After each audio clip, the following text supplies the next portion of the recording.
इंदौर में कांग्रेस ने नगर निगम द्वारा कराए गए सड़क पैच वर्क को लेकर बड़ा आरोप लगाया है। कांग्रेस नेताओं का दावा है कि इन सड़कों में घटिया सामग्री का इस्तेमाल हुआ है और करोड़ों का भ्रष्टाचार किया गया। अब कांग्रेस ने इस मामले में आर्थिक अपराध प्रकोष्ठ में एफआईआर दर्ज कराने की बात कही है। दरअसल कांग्रेस ने शहर में हो रही सड़क पैच वर्क को लेकर नगर निगम पर भ्रष्टाचार का आरोप लगाया है।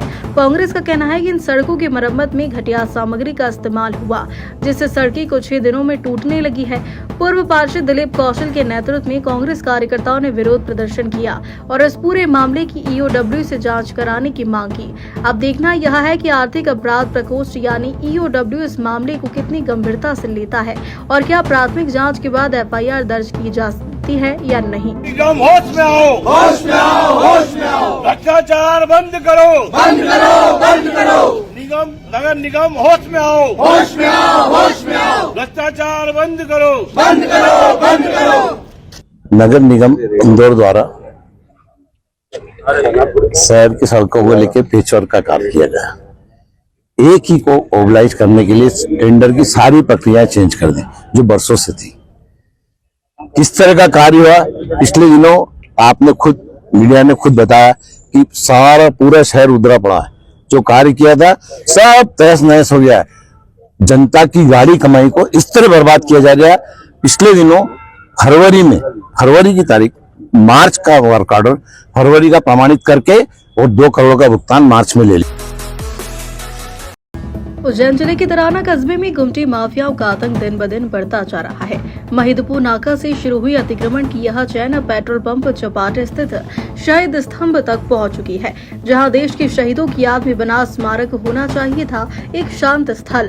वहां अब गुमटी माफिया ने छावनी जैसी स्थिति पैदा कर दी है। सूत्रों के अनुसार गुमटी लगाने के एवज में मोटी रकम की मांग की जाती है और यदि कोई बिना इजाजत गुमटी लगाने की कोशिश करे तो गुमटी तोड़ दी जाती है या फेंक दी जाती है। एक ही व्यक्ति द्वारा 2-2 गुमटी रखकर जगह कब्जाने के मामले भी सामने आए हैं। नगर के संजय निगम ने मीडिया से चर्चा में बताया कि मेरी गुमटी भी माफिया का शिकार हो गई है।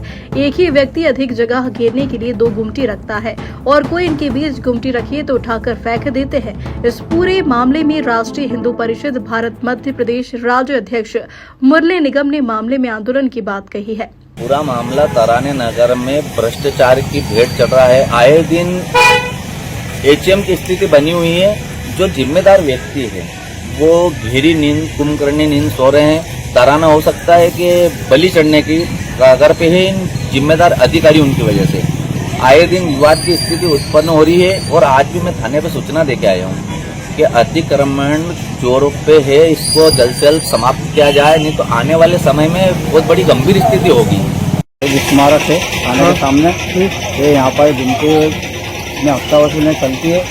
और दरअसल आरोप है कि जल जीवन मिशन के तहत भारत सरकार द्वारा मध्य प्रदेश को दिए गए 30,000 करोड़ रुपए के धन में हेराफेरी कर मंत्री के लिए धन एकत्र किया गया। इस मामले पर सनपतिया उइकी का कहना है कि मुझे फंसाने का प्रयास किया जा रहा है। मैं इस विषय को मुख्यमंत्री डॉक्टर मोहन यादव के सामने कैबिनेट बैठक में उठाऊंगी और सारी बातें साफ करूंगी। वहीं इस मामले में पीडब्ल्यूडी मंत्री राकेश सिंह ने भी प्रतिक्रिया दी है और कहा कि यह मामला पूरी तरीके से निराधार है और विभाग ने इसका खंडन किया है। हालांकि मामला बढ़ता देख कांग्रेस ने सरकार पर सीधा हमला बोला है।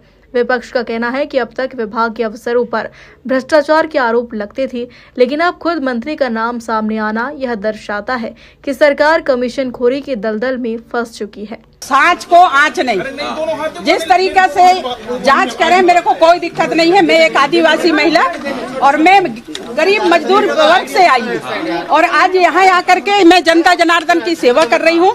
इसका जवाब मेरे माननीय मुख्यमंत्री देंगे और मुख्यमंत्री जी को सारी पता है जिस तरीके से मुझे प्रताड़ना की जा रही है और ये बिल्कुल गलत है। अभी सकवा शिकायत किया है। उज्जैन में शिप्रा नदी के किनारे हो रही घाट निर्माण कार्य के दौरान प्राचीन मूर्तियां और छोटे मंदिरों के चिन्ह मिले हैं। इतिहासकारों और पुरातत्व विशेषज्ञों का कहना है कि ये मूर्तियां करीब 1000 साल पुरानी हैं और इनका संबंध विक्रमादित्य व राजा भोज के काल से है। ऐसे में अब इन प्राचीन धरोहरों के संरक्षण की मांग उठ रही है। महाकाल की नगरी का वैभव आज भी प्राचीन इतिहास, स्थापत्य कला तथा शिल्प शास्त्र में दिखाई देता है। 2500 साल पहले ही यहाँ नगरी सभ्यता का उदय हो चुका था। शिप्रा किनारे विकसित हुई इस दुर्ग और दीवार परंपरा में इसके प्रमाण मिलते हैं। सिंहस्थ के लिए घाट निर्माण के चलते तोड़ी जा रही दीवारों में धार्मिक व पुरातात्विक महत्व की कुछ ऐसी ही प्राचीन मूर्तियां दृष्टिगोचर हुई है, जिन्हें संग्रहालयों में संरक्षित करने की मांग की जा रही है। अवंती परिक्षेत्र में आज जितनी भी मूर्तियां बिखरी पड़ी है, वे सभी विक्रमादित्य एवं राजा भोज के काल की है। उस समय इस नगर में घर घर में शिल्पांकन होता था।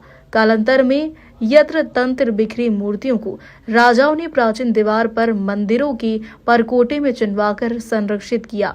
यह दीवारें सुरक्षा के साथ कुलादीर्घा का काम करती थी। बाहर से आने वाले सैलानी इनका दर्शन कर यहाँ की कला, सभ्यता व संस्कृति का दर्शन करते थे। पुराविद डॉक्टर रमन सोलंकी ने बताया कि विक्रमादित्य काल में मंदिरों की श्रृंखला, भव्य राज प्रासाद शिल्पांकन हुआ। परमार शासक राजा भोज के काल में बनाई गई मूर्तियां न सिर्फ उज्जैन के मंदिरों में स्थापित हुई, बल्कि संपूर्ण मध्य प्रदेश, उत्तराखंड व दूरस्थ प्रदेशों तक गई। आज जो भी मूर्तियां दिखाई दे रही है, यह सभी परमार काल की होकर 1000 साल पुरानी है। शहर में कई शासकीय व अशासकीय संग्रहालय मौजूद है, इनमें इनका संरक्षण किया जा सकता है। इसके साथ ही उन्होंने बताया कि प्राचीन दीवार में स्थित यह मूर्ति जैन तीर्थकर की है। इसमें तीर्थकर ध्यानस्थ मुद्रा में बैठे हैं। अवंती परिक्षेत्र में जैन श्वेतांबर की इस प्रकार की मूर्तियां विशेषकर जामनेर, शाजापुर में प्राप्त होती है। इसके अलावा प्रतिमा के पास सुंदर हाथी बना हुआ है। यह जैन मांगलिक चिन्ह है जो 1000 वर्ष पुराना है।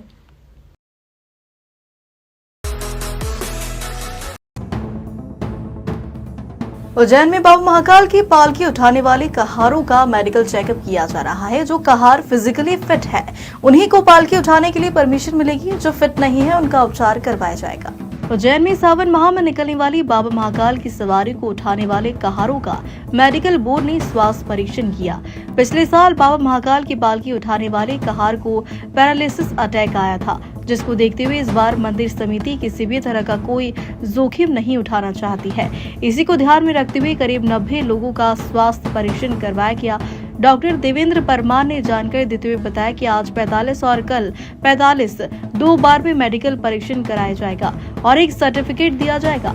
जो लोग स्वस्थ होंगे वही बाबा महाकाल की पालकी उठाने के लिए फिट रहेंगे।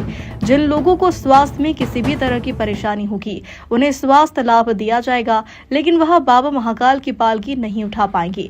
आपको बता दें, पिछले साल सावन माह में सवारी उठाने के दौरान दीपक कहार को पैरालिसिस अटैक आया था। इसी को ध्यान में रखते हुए इस बार ऐसी कोई घटना न हो, उसके लिए स्वास्थ्य परीक्षण कराया जा रहा है।